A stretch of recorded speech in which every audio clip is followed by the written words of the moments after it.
आवाज येतो सर्वांना? हा, बोला बोला बोला सर. मी ऍडव्होकेट आशिष इंगळे. जी कारवाई इथे बुद्धभूमी फाउंडेशनला झालेली आहे ती कारवाई इलिगल पद्धतीने झालेली आहे. कोणतेही आपण त्यांचं जर म्हणणं असेल आमचं अतिक्रमण आहे तर आपण रिझर्व करून चालू हे अतिक्रमण आहे. परंतु जर अतिक्रमण जरी असेल तर ते अतिक्रमण काढण्यासाठी कायद्यामध्ये प्रोसेस दिलेली आहे. ती प्रोसेस अशी आहे, त्यांनी पहिले आपल्याला सांगायचं मी इलिगल बांधकाम असेल तर त्याचं म्हणतोय, आपलं तर लिगल आहे. इलिगल बांधकाम काढण्याची पण प्रोसेस आहे. त्यांनी आपल्याला सांगणं गरजेचं आहे की बाबा तुमचं बांधकाम हे इलिगल आहे. त्यानंतर त्यांनी त्याच्यावरती सुनावणी घेणं गरजेचं आहे. सुनावणीनंतर त्यांनी आदेश देणं गरजेचं आहे आणि त्या आदेशामध्ये त्यांनी आपल्याला 15 दिवस देणं गरजेचं आहे की 15 दिवस आम्ही तुम्हाला देतोय, त्या 15 दिवसात तुम्ही तुमचं बांधकाम हटवा, नाहीतर आम्ही स्वखर्चाने हटवू. परंतु अशी कोणत्याही प्रकारची प्रोसिजर या महानगरपालिकेने फॉलो केलेली नाहीये. आता साहेबांनी सांगितलं की आयुक्तावरती अॅट्रॉसिटी ऍक्टचा गुन्हा दाखल झाला पाहिजे, पण तो कशा प्रकारे झाला पाहिजे? अॅट्रॉसिटी ऍक्टचं सेक्शन 3(1) F&G याच्यामध्ये तरतूद आहे की अनुसूचित जातीच्या किंवा अनुसूचित जमातीच्या व्यक्तीच्या पोझेशन मध्ये असलेली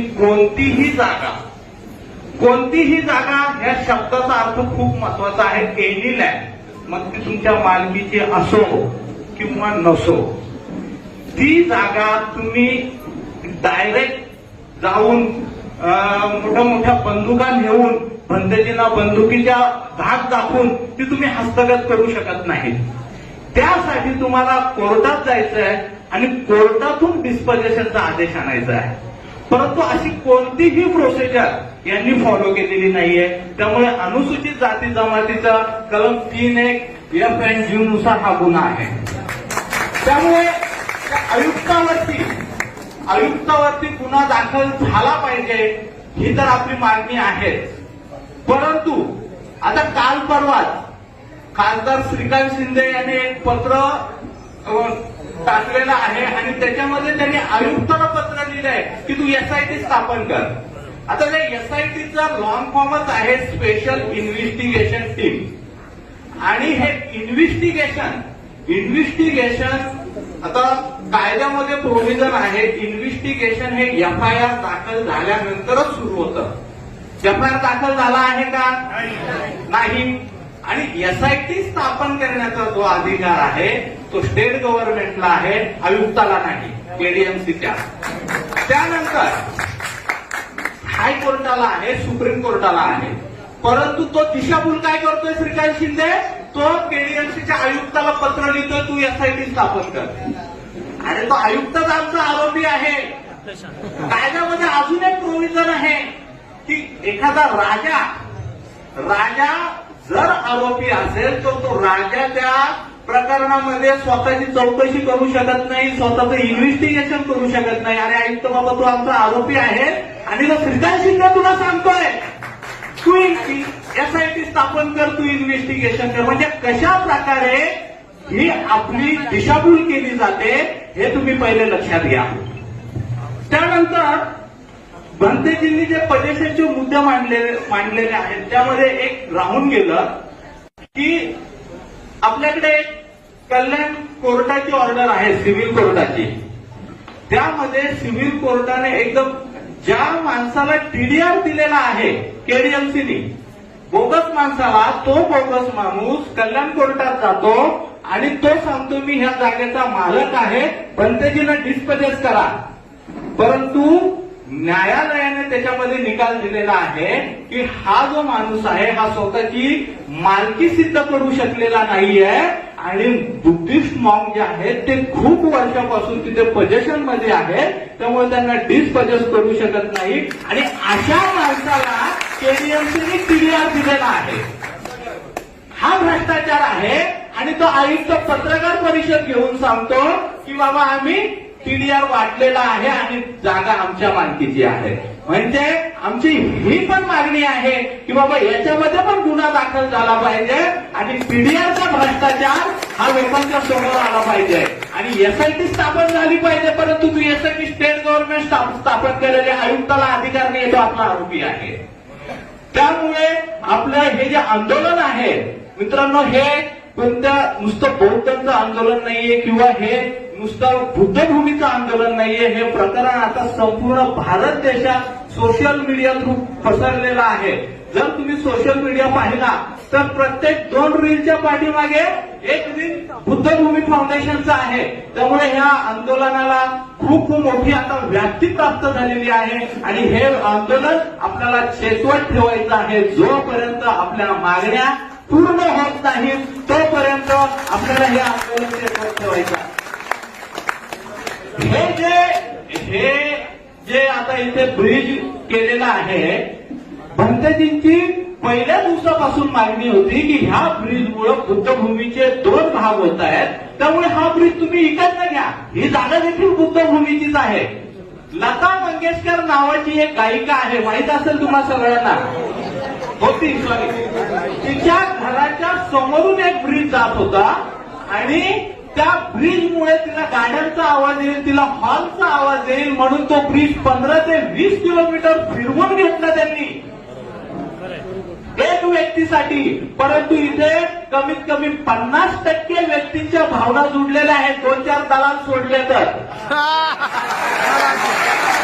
2-4 दलाल सोडले तो भारत सोडवले, संजय जाधव, अण्णा रकडे आणि भीमराव आनंद शिंदे, आनंद शिंदे हे जर 5 लोक सोडले तर 50% माया कांबळे ती असताना श्रीकांत शिंदेची नगरसेविका आहे.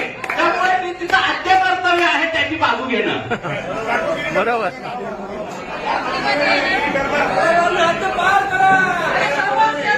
बोला बोला ऍडव्होकेट साहेब, बोला तुम्ही.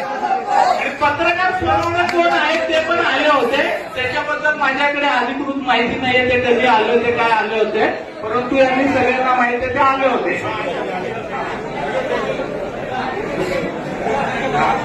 तर ह्यामध्ये हा जो लता मंगेशकरच्या घराच्या जवळचा ब्रिज जर तिथल्या 15-20 किलोमीटर मी फिरून जाऊ शकतो तर बुद्धभूमी फाउंडेशनचं ब्रिज बाजूने का जाऊ शकत नाही? याला कारण आहे मित्रांनो, याला कारण असं आहे की हा जो कॉन्ट्रॅक्टर आहे थोरवे, हा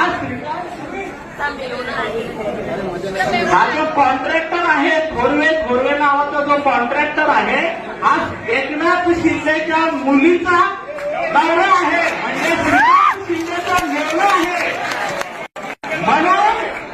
म्हणून हा ब्रिज इथून हलत नाहीये आणि म्हणून तुम्हाला प्रॉब्लेम होतोय.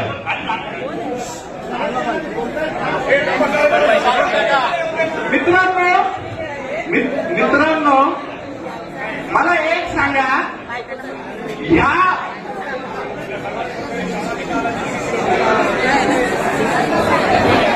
खूप महत्वाचा विषय आहे मित्रांनो. शांतता राखा.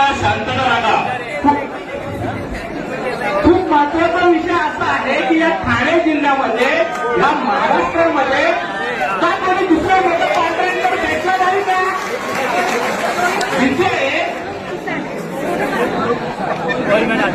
तिथे श्रीकांत शिंदे ह्या एरियाचा खासदार आहे आणि त्या एरियामध्ये त्याच्या वेगळा कॉन्ट्रॅक्ट भेटतो. अरे हा कॉन्ट्रॅक्टर लिगल आहे का? त्याची देखील चौकशी झाली पाहिजे. आमची लिगल मागणी अशी आहे की यामध्ये FIR दाखल झाला पाहिजे आणि FIR दाखल झाल्यानंतर मग तो श्रीकांत शिंदे असो, आयुक्त असो, पोलिसांचा आयुक्त असो, उपायुक्त असो, कोणीही असो, ते सह आरोपी झाले पाहिजे.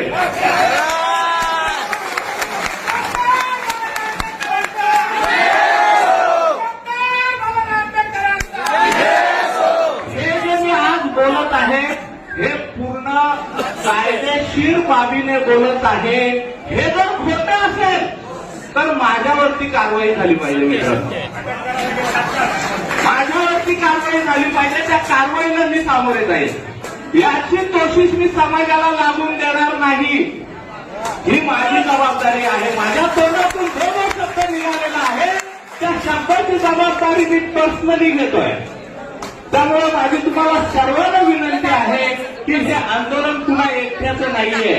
या आंदोलन समाजाचं आहे, परंतु समाजाला निर्भंजनी करणार आहे आणि समाजाची जबाबदारी आहे.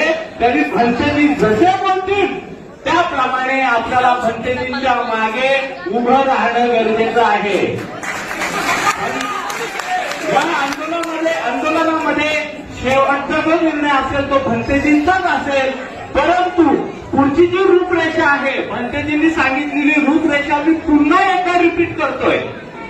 15 तारीख ते 24 तारीख आपल्याला तिथे ठिय्या आंदोलन करायचं आहे केडीएमसीच्या ऑफिस समोर आणि 25 तारखेला डॉक्टर बाबासाहेब आंबेडकर उद्यान ते केडीएमसीचं आयुक्तापर्यंत आपल्याला पूर्ण जोरदार आंदोलन करायचं आहे. आणि या आंदोलनामध्ये आपल्या घरातली आई, बहीण, मुलगी, नातू, पुत्र सगळ्यांनी पूर्ण घरानिशी येणं ही आपली जबाबदारी आहे.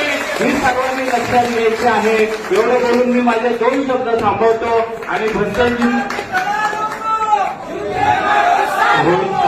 धन्यवाद. रोहित काळवेकर